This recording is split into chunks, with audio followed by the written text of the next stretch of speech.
Hello, everyone. If you like what I'm doing here, please consider subscribing, liking, and commenting. It would really help the channel out quite a bit. Thank you very much.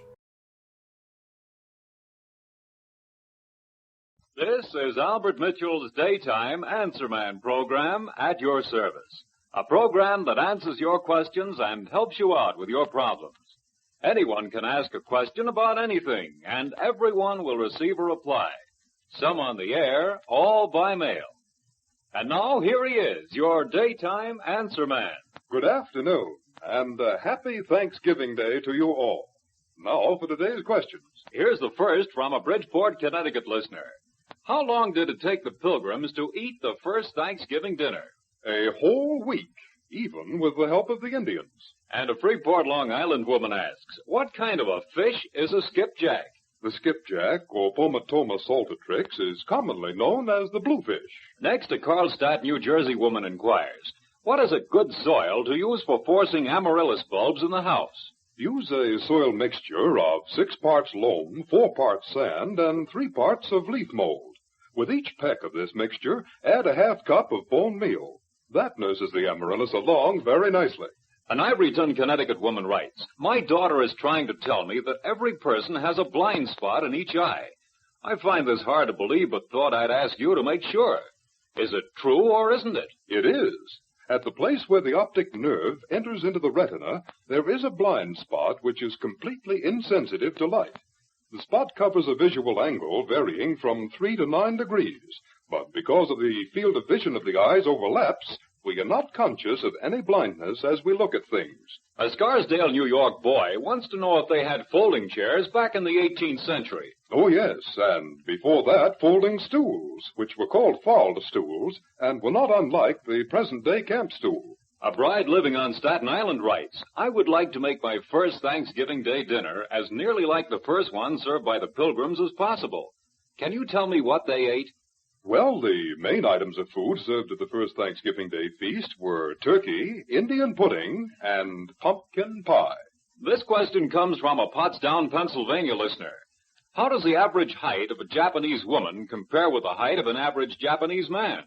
There's usually about 5 inches difference, the average Japanese male being 5 feet 3.5 inches tall, and the female 4 feet 10.5 inches. A Ringo's, New Jersey woman asks, do we know where Joshua of the Bible was buried? Yes and no. We do know that Joshua was buried on the side of Mount Ephraim on a hill called Gash, but we've never been able to locate the hill. A note from a Yonkers woman reads, I'm aware of an acrid wood odor that I think is coming from the fireplace when it's not burning. Is this possible, and what should I do about it? It's very possible, for such an acrid odor can come from a mixture of moisture and wood ashes in the fireplace. To do away with it, keep the fireplace clean, the damper closed, and wire brush the back of the fireplace to remove all the soot and dirt. An Ossining, New York youngster inquires, how are you supposed to get a daddy longlegs to show you where the cows are? And does it work? Well, you're supposed to pick up the daddy longlegs and ask it where the cows are. Then, when you put it down again, the daddy longlegs is supposed to show the way. It doesn't work. Now for a message about Grape Nuts Flakes. Grape Nuts Flakes have something new.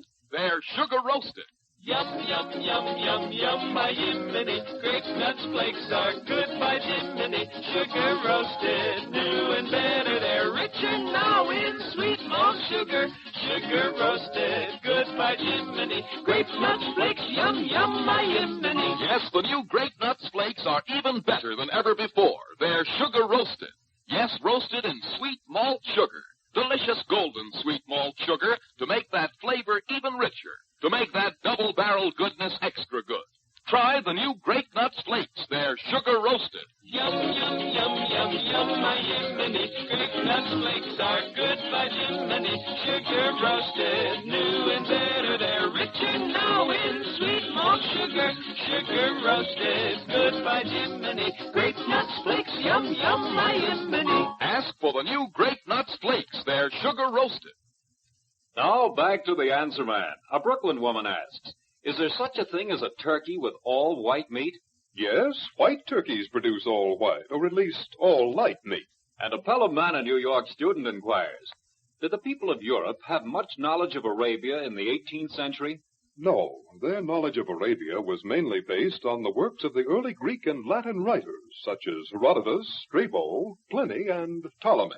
A Prospect Plains, New Jersey housewife wants to know how she can protect some shelves of canned and preserved foods.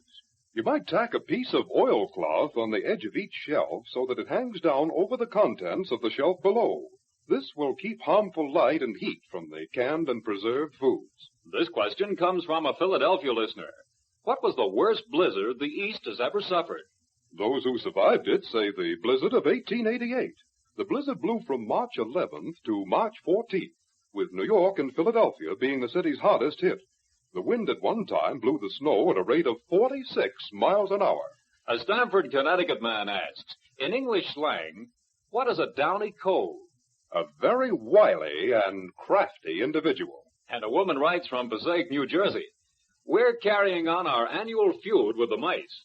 As always, they're stealing the cheese and leaving the trap unsprung. Is there any way we can treat the cheese so the mice can't steal it? Yes, sear the cheese with a lighted match after you've fixed it in the trap. The heat will cause the cheese to cling there by its melting and hardening again, and the odor of heated cheese should be even more enticing to the mice. A letter from a Larchmont, New York listener reads, as I remember it, the first Thanksgiving was a celebration of a bumper crop the Pilgrims had harvested. Am I right? And what was the crop? You are right. The crop was 20 acres of corn and 6 of barley and peas. A Brooklyn boy inquires, is it true that Richard the Lion-Hearted was once saved by his music teacher? It is. His name was Blondel, and while Richard was prisoner of the Duke of Austria, Blondel traveled through Palestine and all parts of Germany searching for his master. Finally, he heard that a famous prisoner was confined in Durenstein Castle. Placing himself under a tower of the castle, Blondel began to sing one of the French lays which he had formerly composed for Richard. Scarcely had he finished the first stanza when a voice from the dungeon of the tower took up the melody. Thus Blondel discovered his king, returned to England, obtained Richard's ransom, and set him free. He was always known thereafter as the faithful Blondel. Before the next question, an announcement about Colgate Dental Cream. Brush your teeth with Colgate. Colgate Dental Cream. It cleans your breath. What a toothpaste. While it cleans your teeth. Colgate toothpaste. Cleans your breath. What a toothpaste. While it cleans your teeth. And no other toothpaste does a better job of cleaning your teeth than Colgate Dental Cream. Colgate Safe Polishing Agent cleans your teeth gently and safely, brings out their natural sparkle and beauty. And scientific tests prove that Colgate Dental Cream cleans your breath while it cleans your teeth. Prove conclusively that in 7 out of 10 cases that originate in the mouth, Colgate Dental Cream instantly, yes, instantly sweetens breath. So don't take unnecessary chances. Use Colgate Dental Cream twice a day and before every date to clean your breath while you clean your teeth. So brush your teeth with Colgate. Colgate Dental Cream. It cleans your breath. What a toothpaste. While it cleans your teeth. Now, here's the next question. A Manhattan homemaker asks, why does a little ammonia in dishwater make the grease come off pots and pans easier? The ammonia increases the alkalinity of the water, which in turn dilutes the grease. And a Spotswood, New Jersey listener wants to know if there's any standard size for the old-fashioned beaker. No, the old beaker varied in size, but was usually of the same design, a flat bottom and sides tapering outwards from the base. They were without handles and were usually of pewter or silver. A man writes from Great Neck, Long Island. Please tell me if it's all right to apply putty against bare wood. No, because the oil in the putty is absorbed, and this leaves the putty brittle and crumbling.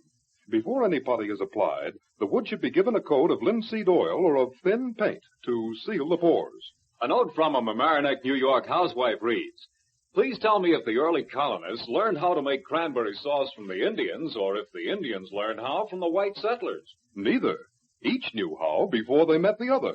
When the Pilgrim settlers arrived in this country, they found the Indians making a cranberry sauce with maple syrup, while the people of Europe had learned to make cranberry sauce with sugar from the Scandinavians. A young man of Philadelphia writes, the other day I heard an old New Englander talking about frost fish. What fish was that? It could have been several, but most likely it was the tom cod. Tom cods come when the fall frosts come. Here's a letter from a Hohokus, New Jersey mother, which reads, "My 3-year-old daughter has trouble holding a drinking glass, yet she insists on using one. How can I fix the glass so she won't drop it?" Snap 2 wide rubber bands around the glass at the top and at the bottom. Then the glass can slide in your daughter's hands, but she'll be less likely to keep on dropping it.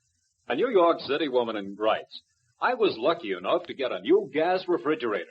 On it are the letters AGA. What do they mean?" American Gas Association.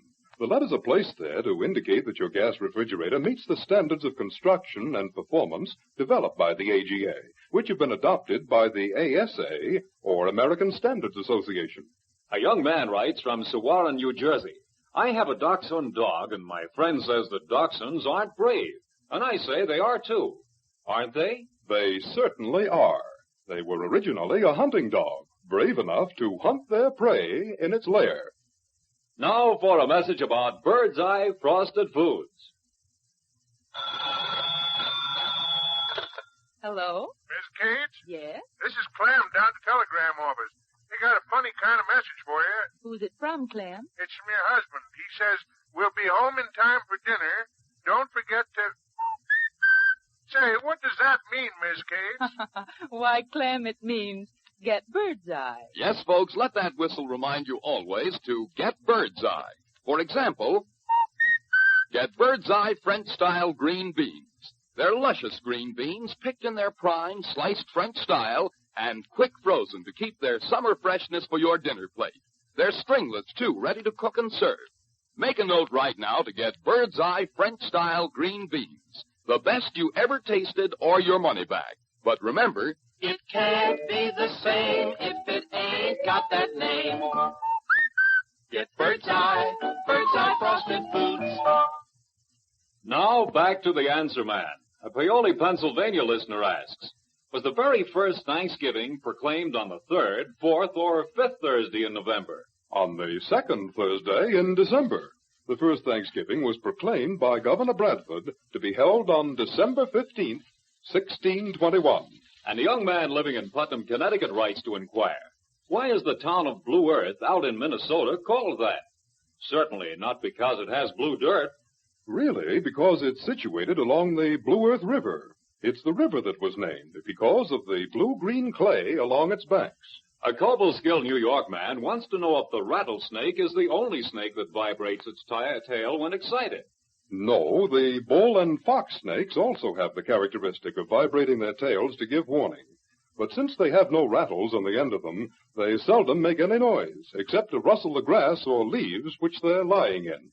And a young bride living in Scotch Plains, New Jersey asks, "Could I make candied sweet potatoes without using sugar?" Oh, yes. For every 6 medium-sized sweet potatoes you wish to candy, use a half cup of honey, maple syrup, or corn syrup. Here's a question from a Mount Vernon, New York woman. "Do you know that poem that tells us what to be thankful for on Thanksgiving Day that you could read for us?" There are many good ones, but Thanksgiving by Ellen Tupper seems to answer your question the best. It goes, "For health and strength, for home and friends, for comfort in the time of need, for every kindly word and deed, for happy thoughts and pleasant talk, for guidance in our daily walk. For all these things, give thanks."